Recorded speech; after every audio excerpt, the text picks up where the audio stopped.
All right, I remembered about my mic this time around. What is up, guys? Happy Friday. It's your boy Vladis. I haven't done a Friday stream, it seems like, in a while, man. Holy shit. Have I fallen off? Maybe I have. I don't know. But today, I'm actually... I know 12 inches pretty well. Let me see that.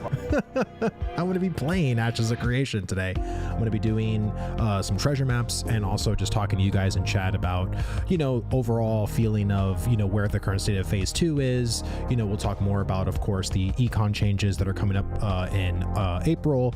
I also want to talk augments because that's the latest thing that I've been kind of really dissecting and diving into.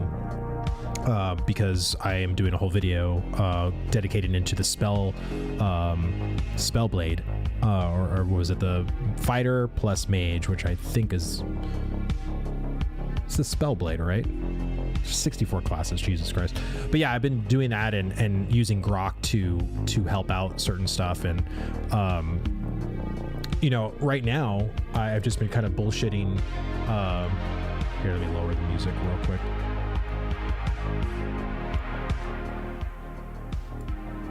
There we go.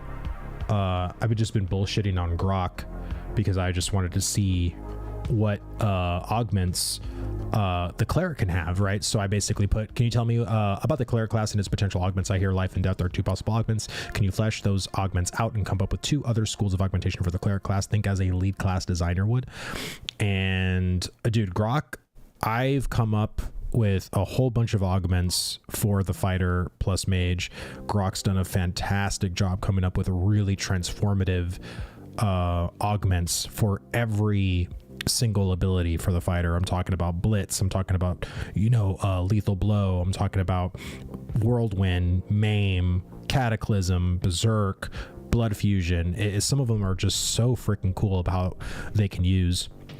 And if you were watching me yesterday with Loreforge and our boy Burns, the one that I thought was really cool that I came up with was Cataclysm. So Cataclysm is usually a very big damaging spell ability, but the way Grok transformed it is to actually make it a protective spell. So you'd basically target a party player and do the spell, and you would encase your group that's kind of huddled into a shield of ice. And it was the frost augment that did that for Cataclysm, and I'm like, wow, that's freaking amazing. And it basically put once the shield dissipates, it basically leaves like an ice patch on the floor that once people run over, it gets like a 50% slow or something like that. I was like, that's badass. Like I really want like very transformative spells like that. And I was also talking about would you rather have base, like very generic flavored augments, but you can augment every single ability very generically, or would you rather be limited into how many spells you can augment, but each augment provides a very transformative spell augment towards specific things? And Loreforge and Burns and chat very much preferred to be limited in how many potential augments you can have, but have them be more powerful, more transformative. So I think that's very telling to the devs at Intrepid, that I don't know if generic or if blitz leaving a trail of fire behind it is enough. You know what I'm saying? Like, I think it needs to be a little bit more than that for people to be happy with. And sometimes it's really just thinking outside the box. And I think the reason why is because the 64 class system, if you think 30 to 40 abilities, they would need to come up with you think of 4 schools of augmentation, that's like almost like 9,000 spells the last time I calculated. Like, you think of 30 to 40 abilities, for every base class, and then 8 classes across with 4 schools of augmentation per. It's a lot of fucking work, It's a lot of work. More impactful is better for sure. Generic will definitely end up easier to meta, where impactful can allow for better player personality to come through. Rock to do what's going on, brother. Yeah, I think that to me is why I like it. And here's my pitch. I would rather have more transformative spells, right? And even if all of them weren't, like, it doesn't have to be at launch either. Like, I think as long as it's something that they're continuing to work on, you know, once the game is launched and they're making more spells, more transformative, you know, and it's just like this ongoing project until they inevitably finish the entire catalog of abilities. Because again, you have to understand too that, you know, 64 classes, and if they make them all very truly transformative, you would honestly have 64 very unique options. You know what I'm saying? And I think what people are afraid of is that it's only truly going to be 8 classes with 8 flavors, but everything's going to kind of feel the same. Like, there isn't really going to be too much of a distinction between a rogue or a rogue fighter or a rogue bard. It's like, you still know that as a rogue, you're going to treat it as a rogue and nothing else. And I don't know if that's truly what players want, and I don't know if that's truly going to capture the design of the augment system that the developers want. So I would rather have this be like almost like a long-term project. And again, it doesn't have to be done completely at launch, but if that's the philosophy going forward, I'd be down for major patches or even expansions to keep, you know, expanding and keep making those spells more transformative. You know what I'm saying? Really fun episode of Lore Forge and Friends yesterday. Blessed with my top 3 Ashes CC in one stream. Yeah, it was a lot of fun. I really did mean it, where I said this episode was way too fast. It felt like in the blink of an eye, going from like 1 point of starting to then being like, all right, well, we're finished, that's it. It just felt like way too fast. I think they're getting all the basic systems working right now, but we will start getting more stuff, and I agree they need to go further in experimentation with the abilities. Yeah, I think so too. And again, like, we are years away, but the reason why I am very passionate about the augment system is because you have to understand, like, where I value MMO longevity and where my mind goes in sticking to a specific MMO is player expression and customization within the class. That's why, again, I can't play a game like Final Fantasy XIV, because there is 0 player expression. You play a black mage, you're the same black mage as every other black mage on the server. So even though it was an amazing story to experience, like, I can't invest my time because, you know, gear, there's no trinkets, like, it's all very generic. There's no differentiation of this black mage to that black mage, other than, well, I do better damage than you because I have a tighter rotation. I don't know. That's why I want this to be transformative. This is why I want, because I know that if it really is, this could be an MMO that I can play the next 15, 20 years, hands down. Like, hands down. If I truly love a base class, I would want to be able to experience every single one of the 8 secondary archetypes. You know what I'm saying? So let's see what it came up with. So cleric class overview. The cleric is the heart of the group of magic, special in healing, protection, and support. Let me see. Core abilities, play style, role. Okay, so here we go. Below, I'll flesh out the life and death augment schools as requested, then introduce 2 original benediction and sanctuary. Ooh, to expand the cleric's versatility. So here's the life one. So the life augmentation school enhances the cleric's healing and protective abilities and emphasizes their role as a sustainer and guardian. Augment examples. Healing wave transforms a single target heal into an AoE heal, restoring health to nearby allies.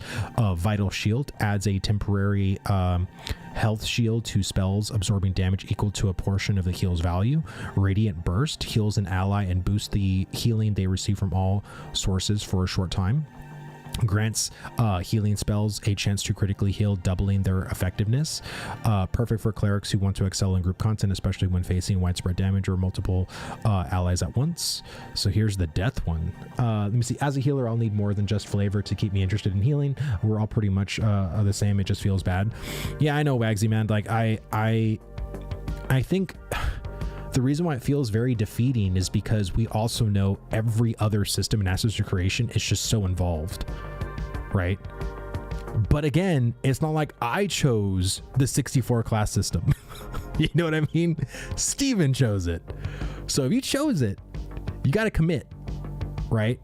You got to commit, and you got to do this system to the best of your team's ability to truly knock Arcage out of the park, right? Because Arcage has now a 256 class system, which is ridiculous. But let's just be honest here. There's 6 to 9 classes that are actually the proper choices or whatever. And so when I look at some of the augments or how you can customize abilities in Arcage, it's very boring, in my opinion. It doesn't seem like I look at ability and I'm like, oh wow, it's none of them are super eye-opening, or wow factor-ish. You know what I'm saying? And I again, I would rather be limited in how many augments I can do to my character if they actually truly transform these spells into powerhouse spells, right? Imagine if everybody had a limit of 5 augments they can put to their bar. So again, you can put however many spells you want, right, from your base kit, as long as you have the talent points for them. But only 5 of them can be transformative. And imagine if you have 14 or 15 spells and all of them, all the choices are just goated choices. And you're I don't even know what to do. I don't know what to pick. It's going to be truly hard to pick just 5 abilities. And then you can only pick one of the schools of augmentation for that ability.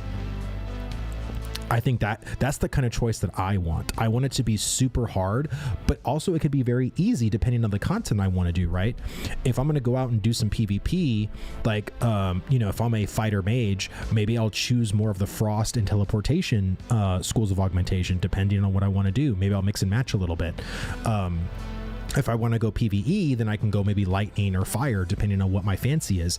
That's the thing. When I saw some of the spells that it was augmenting for the fighter mage, I just thought to myself, imagine these back to back in rotation. Some of them would just be amazing to see.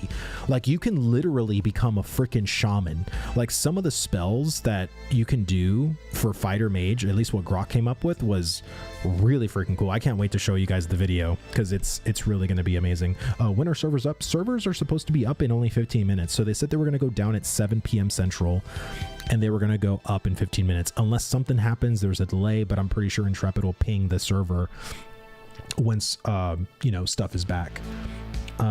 Here, let me lower the music a little bit.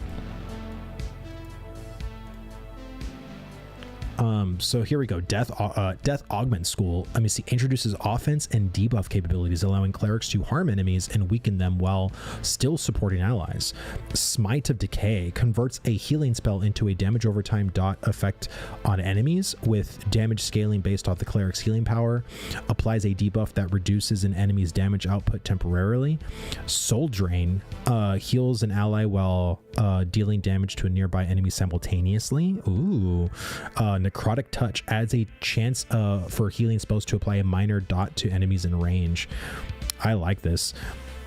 Very Shadow Priesty. All right, so let's see what Benediction is. Let me see. To broaden the cleric's options, I've designed 2 new schools that align with their supportive identity while offering fresh playstyles.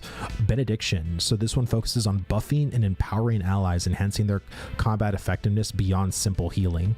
Let me see. Divine Strength grants allies a temporary damage boost after receiving a heal. Increase the movement speed of allies affected by cleric spells. Provides nearby enemies with persistent buff that boosts resistance to crowd control. Extends the duration of all buffs cast by the cleric. Dude, this is, I'm telling you, man, some of these things that Grok comes up with is so good. And the reason why I've been using Grok lately is because Grok knows, in my opinion, Ashes of Creation probably the best. I've used Gemini, I've used ChatGPT, and I think it just understands the kind of deep mechanics better. Because when I use ChatGPT or whatever, sometimes the stuff it spits out is almost like nonsense. It's wait, I have to tell it that's not in the game, or you're inventing stuff that isn't in the game. You know what I mean? It starts to add its own shit to it rather than sticking with what is actually in Ashes of Creation. Here, let's see what Sanctuary Augment School. So emphasizes battlefield control and area denial, giving clerics tools to protect allies and disrupt enemies spatially. Oh, Holy Ground creates a zone where allies gain increased healing and enemies take periodic damage. Barrier of Light summons a temporary barrier that blocks enemy projectiles and slows foes passing through it. Places a ward that reduces damage taken by allies within its radius. Exile banishes an enemy from the destined area, preventing re-entry for a short time. Holy shit, dude. Could you imagine? That is pretty wild. That is pretty wild. Let me see. So what if you could augment the passives to further change the ability so you can use more points, but to make a further evolution? Well, that's going to be the whole point of the passives in your base talent tree, right? So let's see. We go into here. Let's go into fighter, right? Like, let's look at the fighter real quick. So when you go into the fighter, I probably should have just went to Ashes. Here, let me just... Ashes Codex is just faster. Build planner, fighter, skill tree. So right now, these are the passives, right? So you have the base ability Whirlwind and you have passives. So when I was asking Grok, once we're level 50 and we have 30 to 40 abilities, how many passives do you think the talent tree needs in order for different player expression, unique builds that is different from one player to another?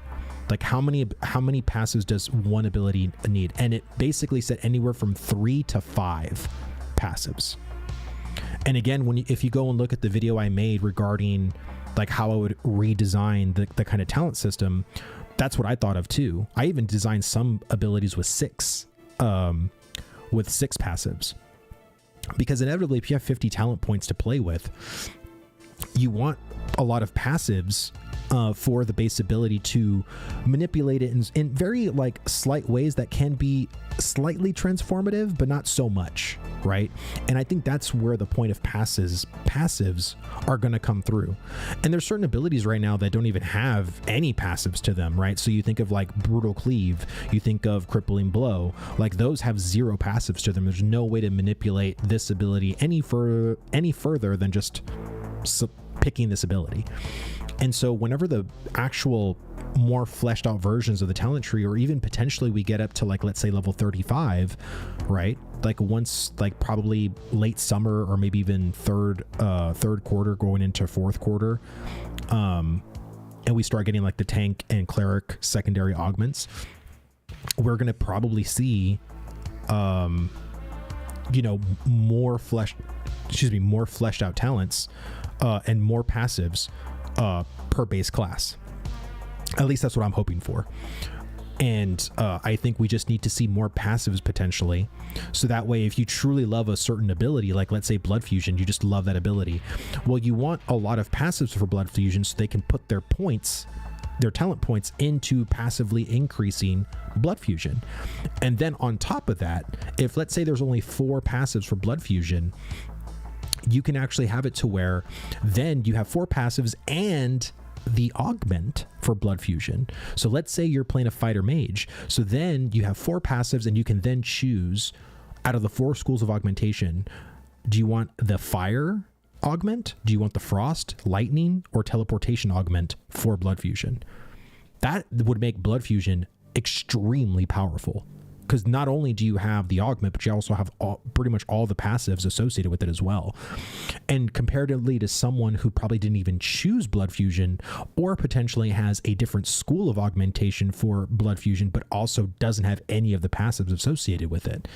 That's the kind of laterality and flexibility that I'm kind of hoping for, because when you potentially go and look at a guide, my goal for creating this talent tree is to make a guide to where the person creating the video hopefully isn't going to tell you how to do something, or this is the cookie cutter spec for this particular class, because depending on the kind of content you're going to encounter, which is like PvP, PvE, or potentially a blend of both, which definitely happens in Ashes of Creation,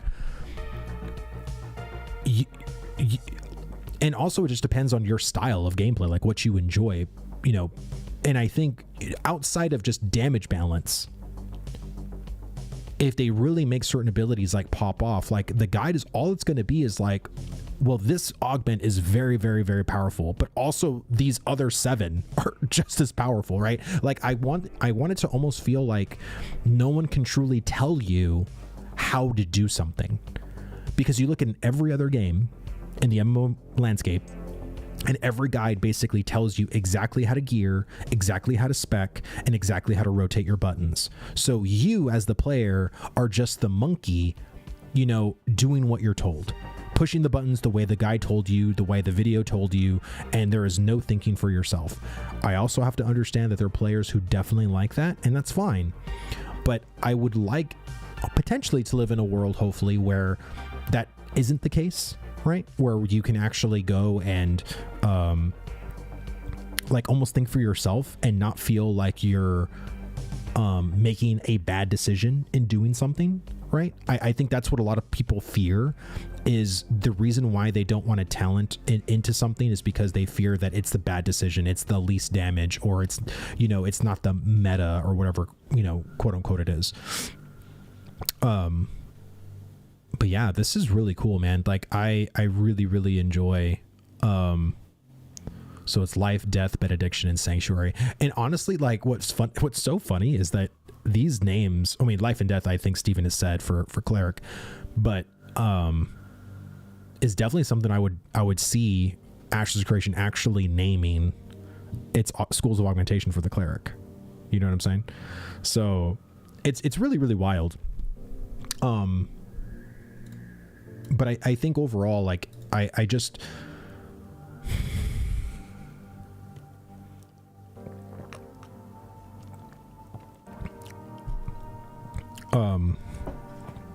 I just want to see like very like transformative abilities, you know, and spells.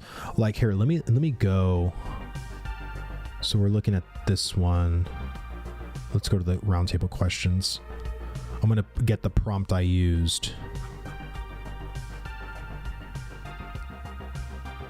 Okay.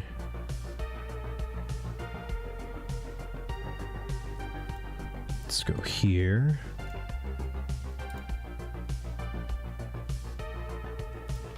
All right. So let's have the fighter class with the cleric augment.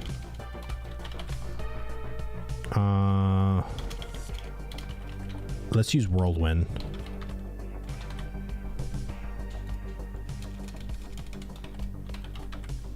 I want to see real quick. Give me 4 examples.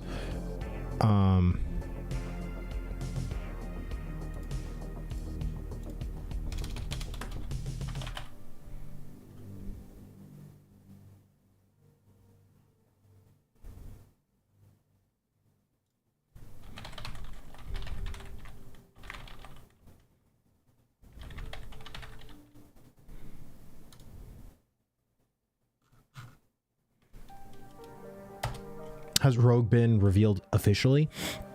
I believe since Rogue is going to get released at the end of this month, I'm pretty sure this month's showcase is going to be Rogue. They've done a class reveal every single time, so I feel like that they're probably going to do that with the Rogue. Like Steven will play the Rogue, or maybe another developer will play the Rogue and kind of showcase it off.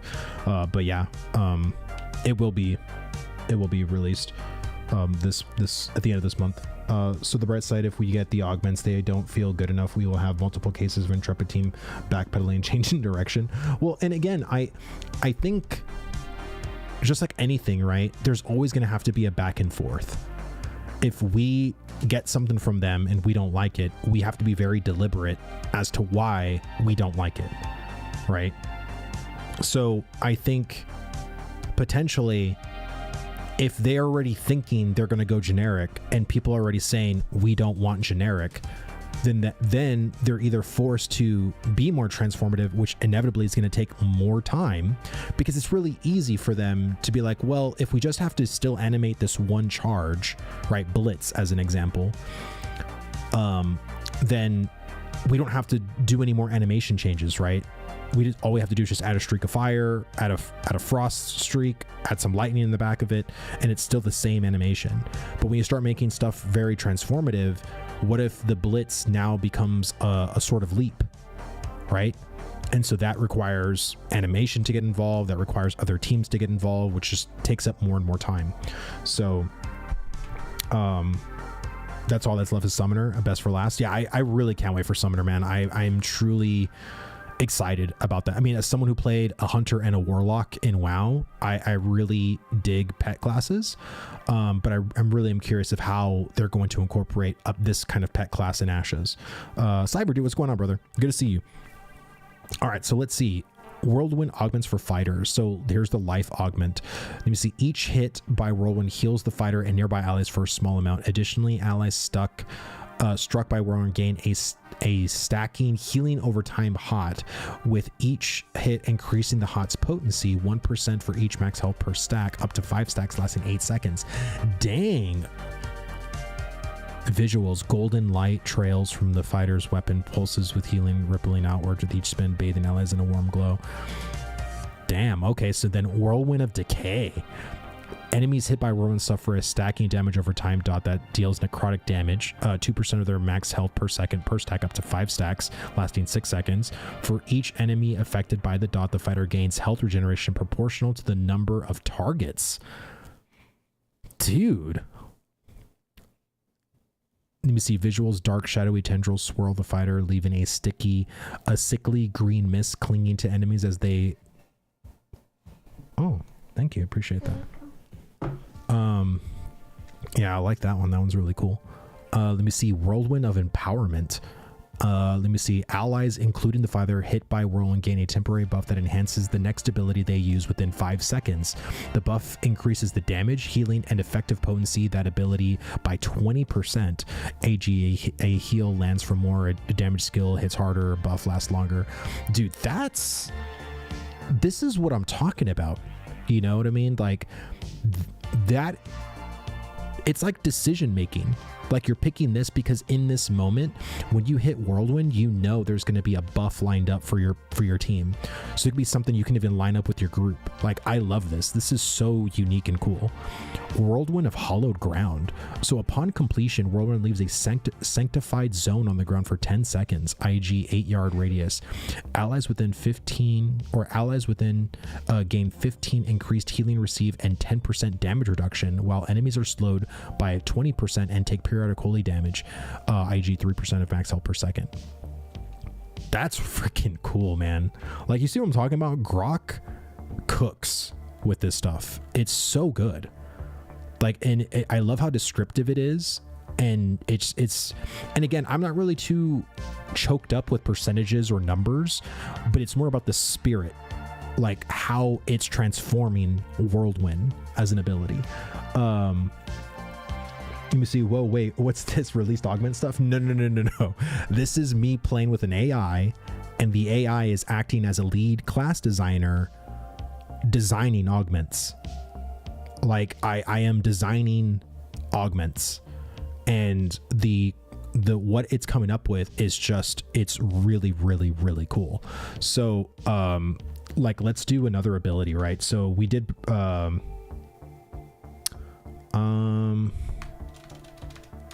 let's do, I don't want to do Berserk. What about Blood Fusion? Blood Fusion sounds interesting.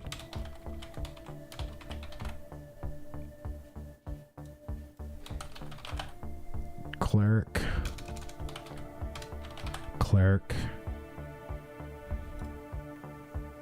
All right.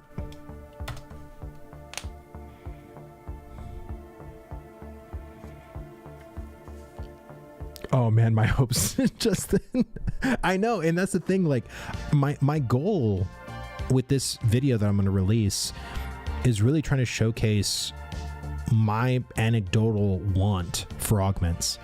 And I've been in a lot of different discords talking to people about augments, and there's a lot of people very passionate about this system. You know, I know my boy Q, I just watched his video right now. One of the main systems that he really wants to see, that he's been wanting to see, is the augment system. And so I'm really curious as to like what and how the devs are thinking regarding this very broad system towards the classes.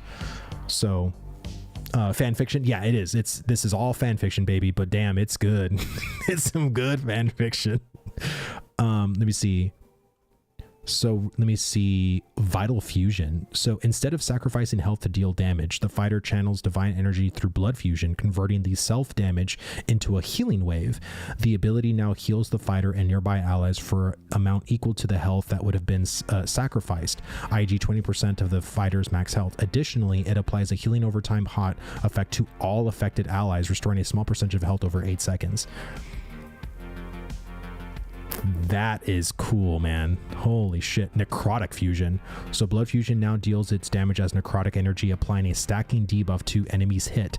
Each stack increases the damage they take from all sources by 2% up to 10% at 5 stacks, and that causes them to heal the fighter for 1% of the damage they take from any source for 10 seconds. Okay. Let me see. Benediction augment. So empowered fusion. Upon using blood fusion, the fighter and nearby allies gain a temporary buff called divine empowerment for 10 seconds. This buff increases critical strike chance by 15% and critical strike damage by 20%. Additionally, each critical strike landed during this window restores a small amount of mana, i.e. 2% of health, by to the critting player. Let me see. Hollowed fusion. When blood fusion is activated, it creates a sanctified zone around the fighter for 12 seconds. Allies within the zone gain 15% increased armor and magic resistance, while enemies are slowed by 20% and take periodic holy damage, i.e. 2% of max health every 2 seconds. This shit is cool, man. This shit is really, really cool. I love it. Are the servers up by chance? I'm curious. Here, I just want to put it up real quick.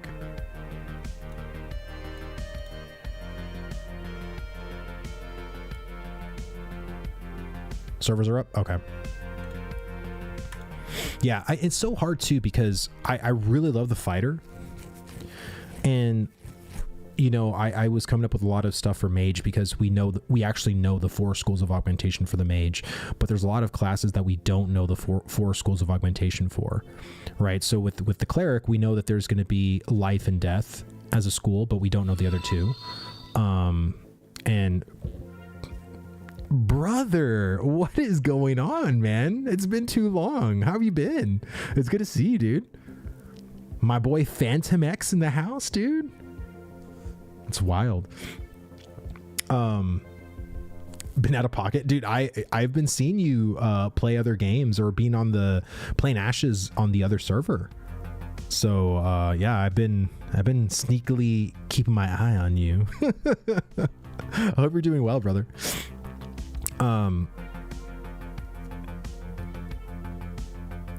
Yeah, I moved to Lithoria. How is that server, honestly? Like, do you find that server better overall? Like how is the economy there compared to like the Vira server? I mean, it seems to me that everybody that's been on that server has been much more chill. Oh, okay. Yeah, costs are way down. I mean, that's why, like, especially in Ashes right now, I don't really treat, like, I gather stuff, and honestly, like, I usually just give it away. I give it away to guildies. I give it away to friends. Like, if they need something and I have it, like, I'll just give it. I'm not there to make money. It's like, now that I kind of see where we're on track to do going into phase 3, all I'm waiting for is the wipe. For me right now, this is all Fugazi. It's all fake pixels. It doesn't matter. Why am I going to go hard on finding a legendary Braidwood or a legendary Emerald or, you know, whatever, and then farm that for 24 hours? Like, you know what I mean? Like, it's such temporary stuff that it doesn't even matter. Like, in a couple of months, it's not even going to matter. Like, again, this is a test. I'm not going to go that hard on the test. Like, I've actually still been having a shit ton of fun, man. Like, I really love even though the economy on Vera is pretty bad, I love engaging with the gathering. I love engaging with the processing. I love engaging with the bartering, you know, between me and other guilds or friends, or like trading stuff or whatever, making certain pieces for my lobbies, getting my gear ready for potentially the fighter or the rogue, depending on what I choose to main next. Yeah, it just shows how bad Vera is. Yeah, and again, it's because all of the heavy sweat guilds are on Vira. You know what I mean? So I think once you have more laid back people and kind of treating this kind of chill, like you're gonna have completely two different server experiences. This is why I think Ashes is going to be in such a great way once we actually launch this game, because if you're not having a good time within your server because guilds are making it harder, just by your guild abandoning that server and going somewhere else could actually be such a lifesaver. You know what I'm saying? It could be such a huge thing. Let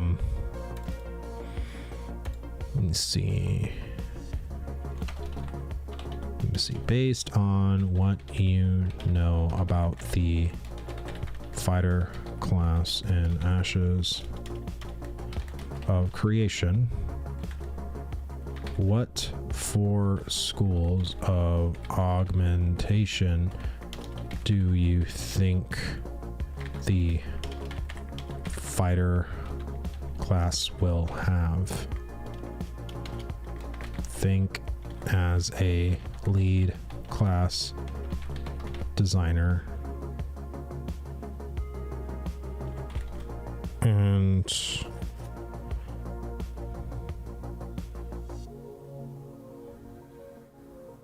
what's that? Let's see what it says. I'll do this. I want to do this one real quick, and then we'll get into the game and start doing some treasure maps.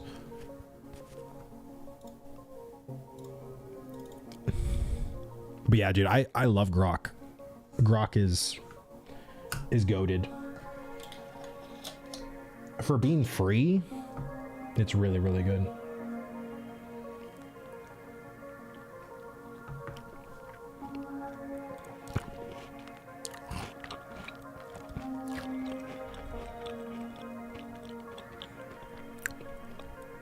I really love how it thinks, and it really like analyzes its design before it spits it out to see if it's good or bad or whatever. It's really good.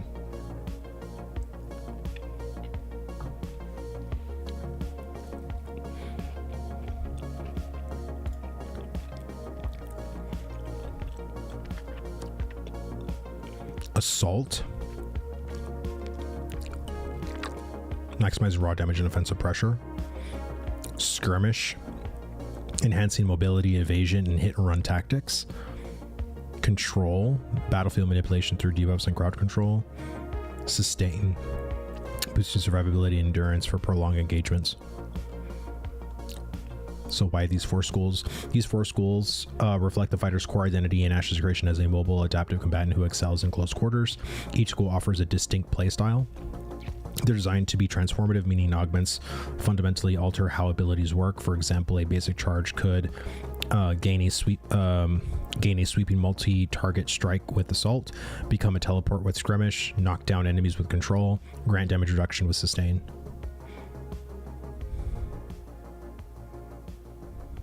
I like it. I like it a lot. All right. Let's get into the game. Oh man, I'm just excited for these freaking econ changes. I watched Flanker's video. I've seen Burns' video. I think, you know, I was kind of disappointed that they're not coming sooner. But the fact they made it seem like they actually pinged it up on their to-do list really made me happy. Man, I still have 5 hours left I can play. I have my spot ready for the rogue when that comes out. I don't know. I've been playing the ranger and I have not been having fun with it. I want to play something else. I'm either going to choose probably fighter, rogue, or potentially even mage. I don't know. Maybe I can try bard. I don't know. I've never tried Bard before, but all right, so let's see. Where am I at? Am I in Jova? I am. So let's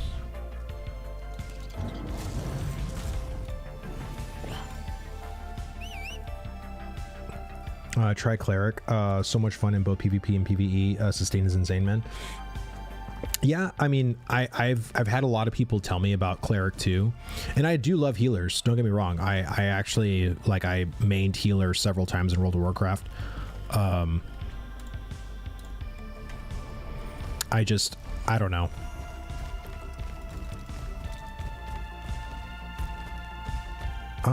Let's go. Let me see. I'm gonna go down to New Ayla real quick.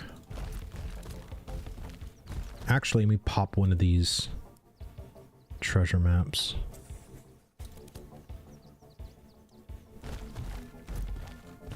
Let's see, where is that it? Oh, right here. Okay. We'll have to swing that way. Yeah, I mean, I don't know. We'll see what happens. I want to play everything eventually, so I can at least have a pretty good understanding of each class. I just don't know if I want to do that right now, because I feel like I have so much time, so I don't want to burn out by trying out all these classes and then having to level them up in a very grindy way. And like, I think I'd rather just try to experience them potentially in the PTR, because at least I can get segments of playtime with like the Bard or with the Cleric and just automatically level to 25 and not have to worry about it the way I do like on live currently. Because the grind is just too much, man. Like, I don't mind the grind if I do it with like my main, but to potentially do it with like 3 or 4 tunes, like I'd quit. Like I would burn. I know I would burn out way too quick.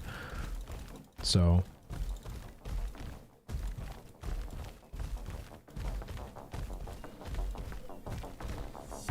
let's see.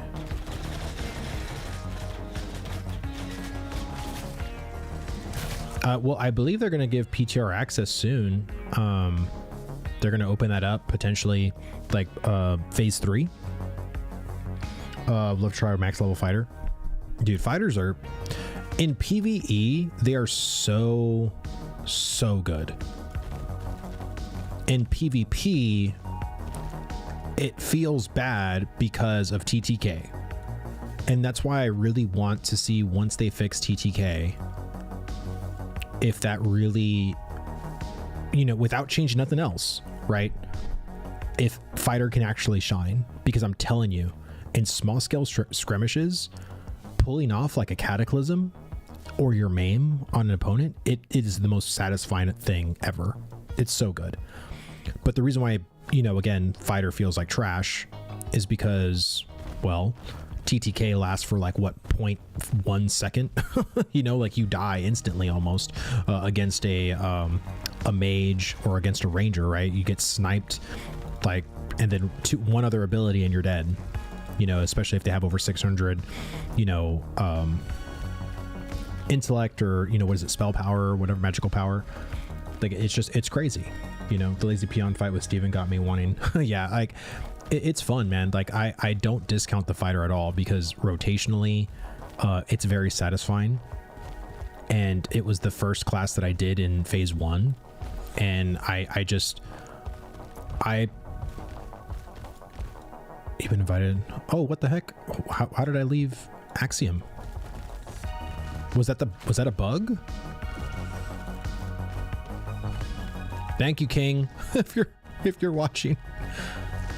I guess that was like a bug or something.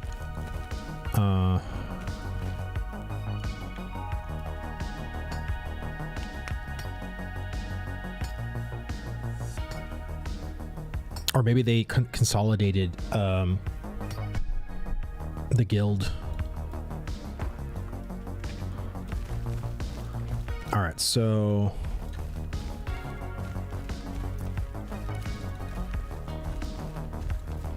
gonna go to New Ayla.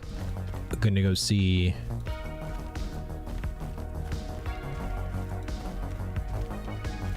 I have enough rubies.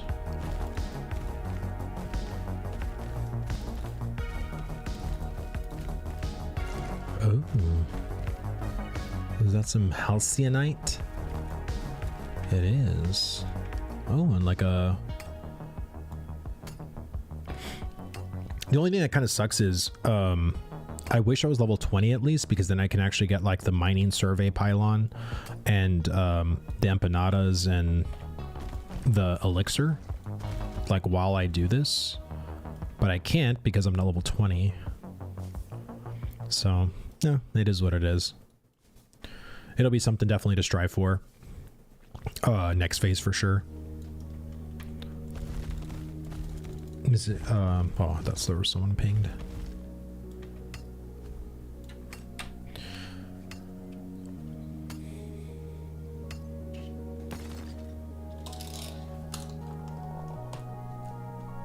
Here, I'll be right back. I'm gonna go and put this ice cream in the freezer before it melts. So I really don't plan on eating it.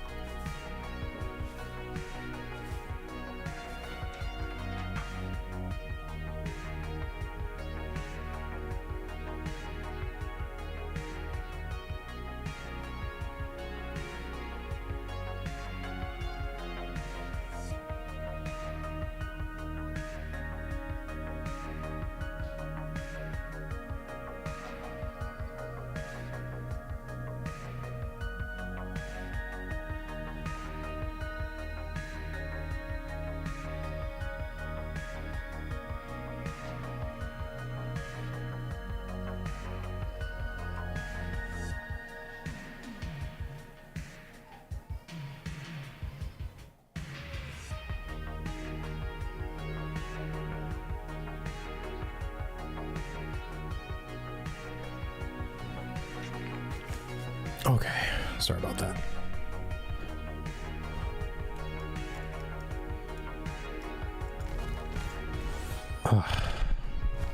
Oh no, my baby's been teething. She's currently crying, but my wife, you know, like she's just at this point where she just keeps crying and crying and crying, and it's like we can't do anything. It's really, really, really annoying.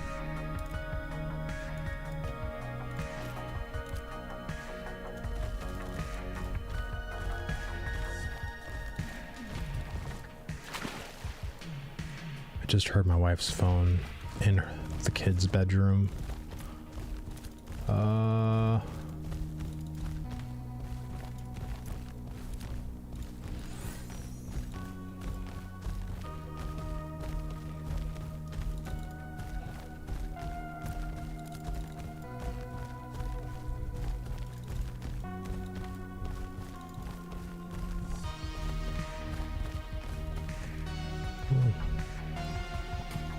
Copper. Let it be legendary. Probably not legendary.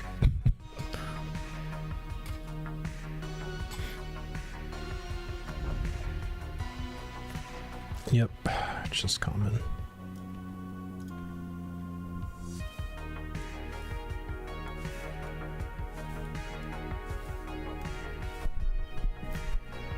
All right.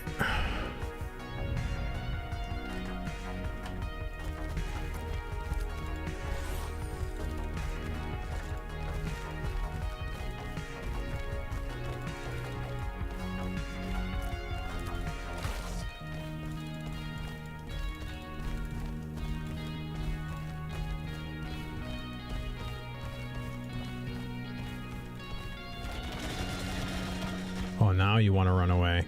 Jesus.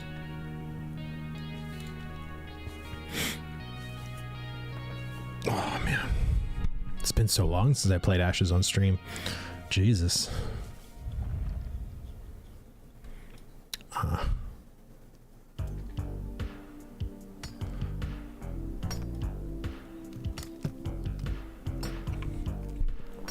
Like I said, once I go to New Ayla, I'm going to drop off some stuff over there. rearrange my stuff, and then I will start doing the treasure maps.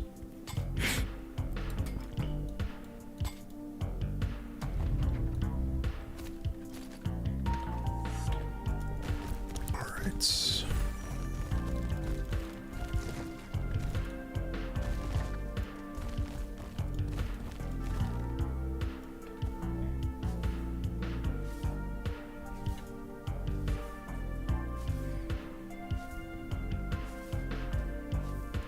Come on.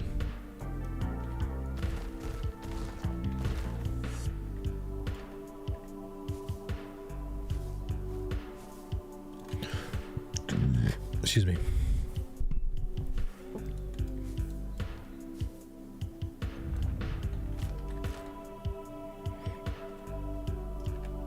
Because I feel like if they don't fix TTK, rogues are going to die very quickly, like fighters are.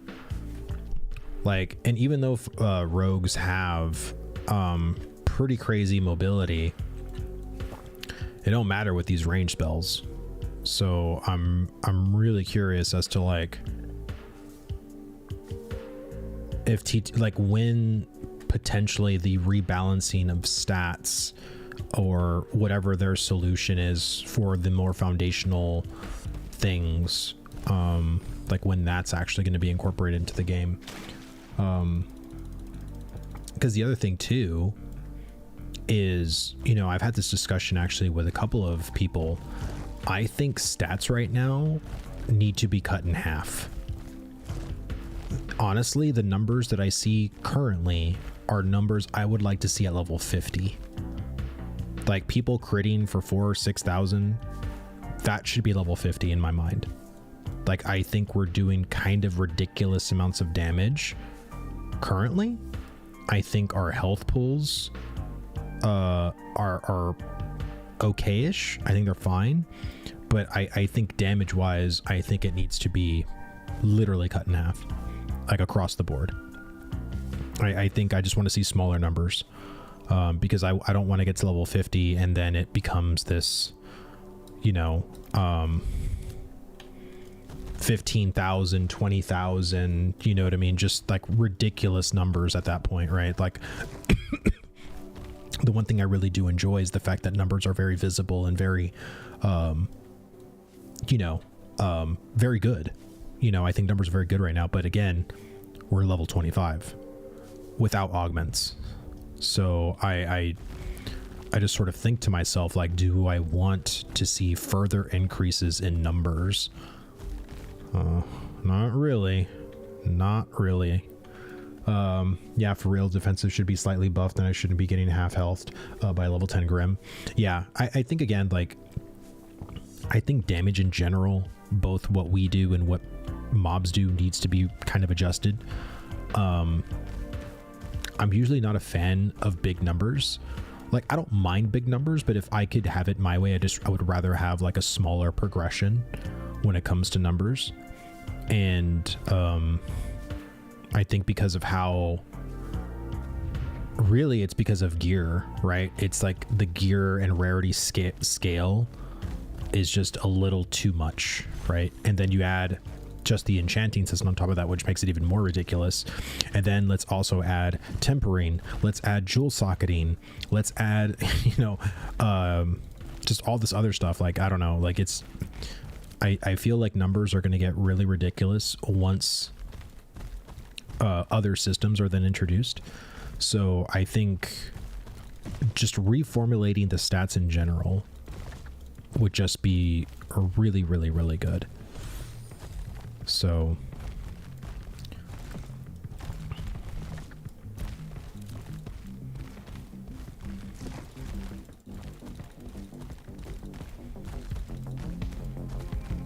in my opinion, enchanted should be defensive buffs and jewels should be offensive buffs. Again, I don't really have like a horse in that race. I don't really care. I just want the systems to be good. And not saying that the enchanting system is terrible. I just think it's too powerful, right? So it just needs to be recalibrated in a better way. You know, like that's my thing.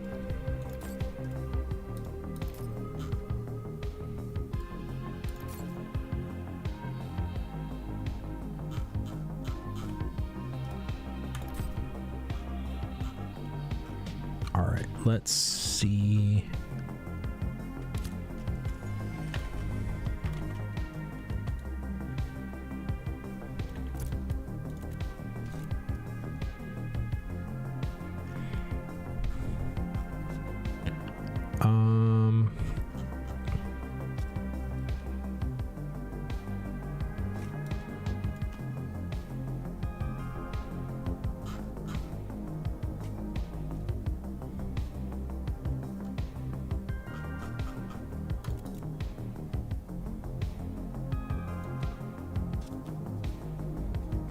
Course, it's like I have so much shit that it doesn't even matter.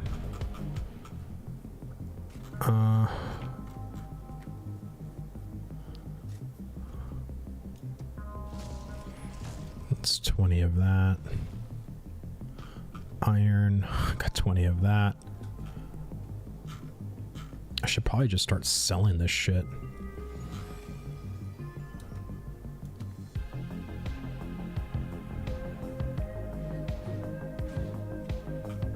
Let's see, do I have moonbells and bluebells? Yeah. Got 20 stacks of those.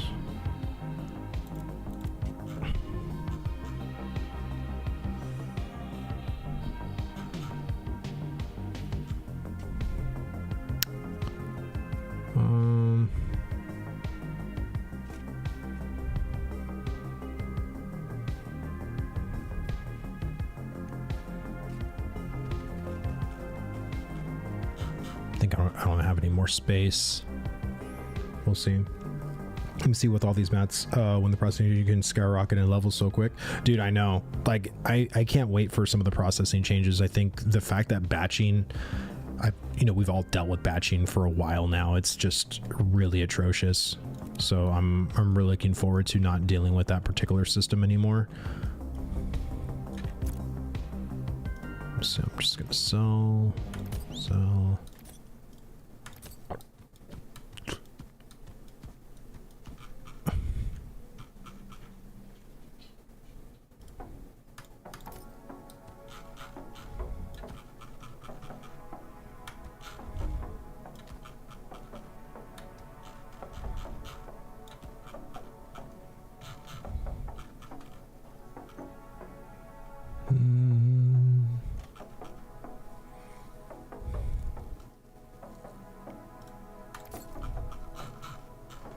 Okay. So let's go. I probably need a fucking head. It depends on what's in the treasure box. But let's. This is right here. Let's go see what's in there. Dude, Nathan, what's going on, brother? Good to see you. Hope you're doing well, man. We're just over here. We're about to go and embark on a treasure map. So, getting I have a bunch of treasure maps to do. A lot of my boys have been doing a lot of bug reports in the desert for maps. Just making, there's still a lot of buggy maps. Not too much though, but there's been a pretty decent portion of them that have been a little wonky, but we out here getting it though. I mean, the thing is like I haven't ran into a Riverlands map that's been bugged in a while, to be honest. I think the one thing that I would really love is that whenever you open the treasure box, it completes the treasure map quest. That'd be awesome. That's been a thing for a while, but one step at a time. We will get there.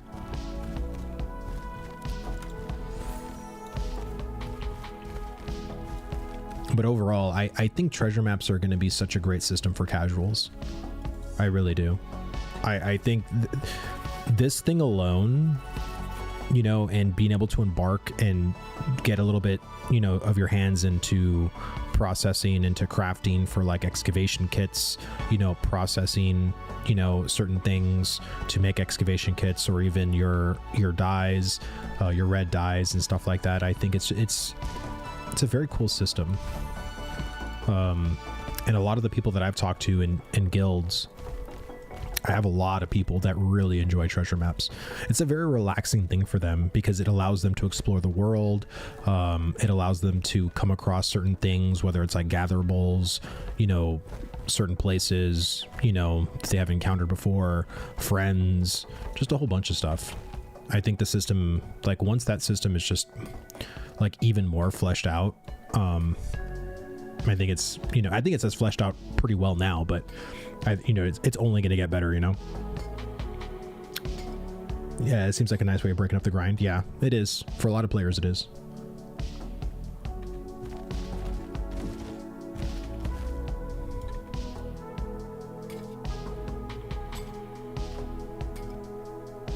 You're still waiting for that Riverdom great spell sword to come out. I know one of my buddies has been looking for the Riverdom spellbook recipe, and what the heck?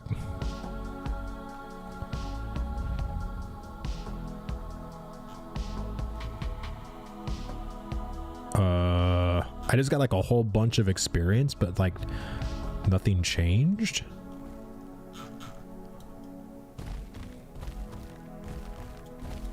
Interesting. It's funny how Planetor starts watching me and all of a sudden things start to happen.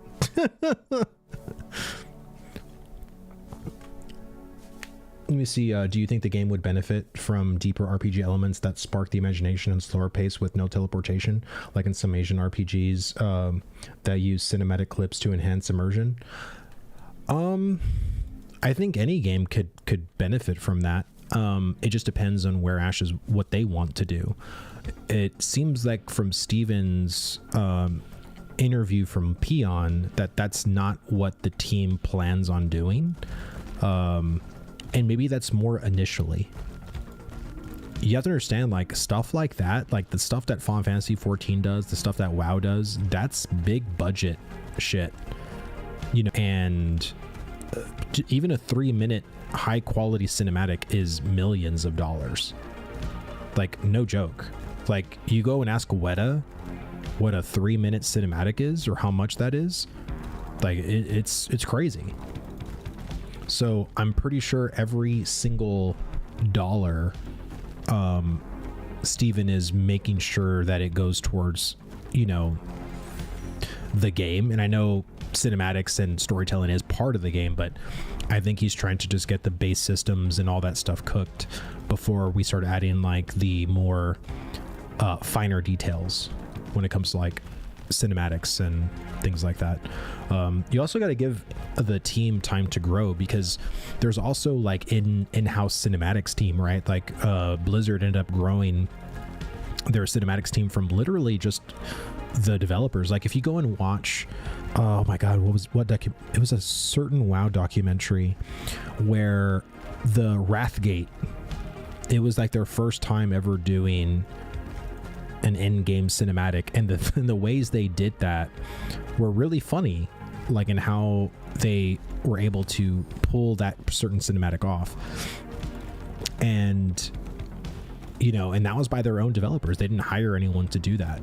So I think, and it's a little unfair, but I understand that people want to compare Intrepid to like their favorite MMORPG. But if their favorite MMORPG is ESO, World of Warcraft, you know, Final Fantasy 14, you're literally comparing a startup company to a multi-billion-dollar company. Like, how fair is that? You know what I'm saying? So I think eventually, like, will eventually Steven or Intrepid get, you know, maybe some in-game cinematics to further its storytelling capability? Probably. I think it's a pretty safe bet, in my opinion. But it's just something I think right now they're just wanting to get the base of the game done with the money they have. That's just my opinion anyway.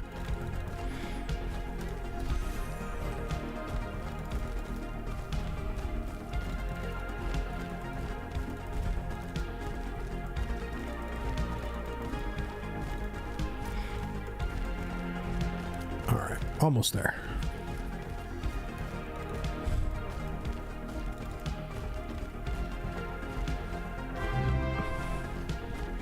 A burrito. What's going on, man? Thank you so much for the follow, brother. Thank you. Hope you're enjoying the stream. We're about to go on a little hunt for this treasure map in just a moment once I get there. But we're out here just answering some questions on Ashes and, you know, talking about systems and, you know, we talked about the econ changes. We talked about augments earlier. There's a bunch of stuff to be excited for in the potential months to come with updates. Me on Midjourney / imagine $2 million cinematic in the style of Ashes of Creation where Steven finds a dragon with a sandal.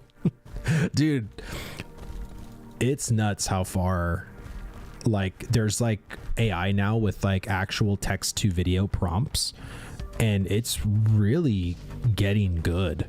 You know, it's only a matter of time before they can get into, you know, fantasy. Right. I think right now a lot of the text to video prompts are more realistic based.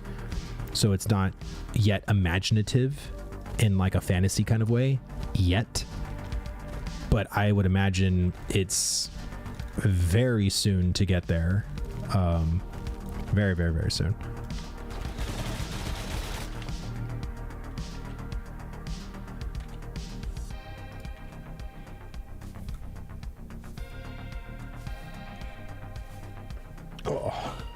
Yeah, I've been, I mean, you know, Planet, I've been using Grok a lot lately with the help of AI to help me with this Augments video, and it's been coming up with some real banger ideas, and please feel free to steal anything that I offer to you guys. Like I don't need any credit. I just want really impactful augments. That's all I want. That's all I want. Honestly, every player that I've talked to, that's what they want. I think that word flavor just scares the shit out of people.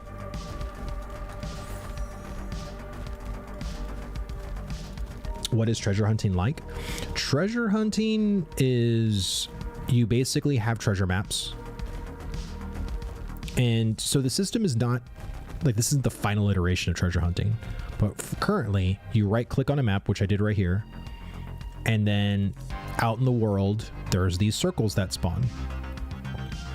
And wherever these circles intersect, that's where the mound potentially is. So then you have to go basically in those circles and look around, and you'll see like a little mound on the ground with like a treasure box corner sticking out of it. You basically click F and it opens the mound, and then you click it again to open the treasure box, and then you get treasure loot.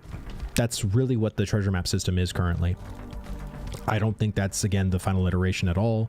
I think they want, you know, treasure hunting to be a little bit more, you know, a little bit more involved, a little bit more in depth, but that's the system we have right now, and it's very lucrative for rewards, so.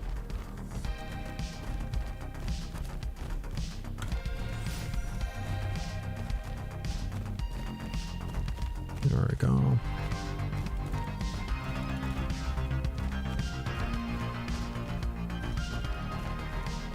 Mole hunting? Yeah, that's kind of like what this is. It's literally mole hunting. Here, give me 1 second.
chat. Give me a second, all right?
Hey chat, I'm gonna have to get off.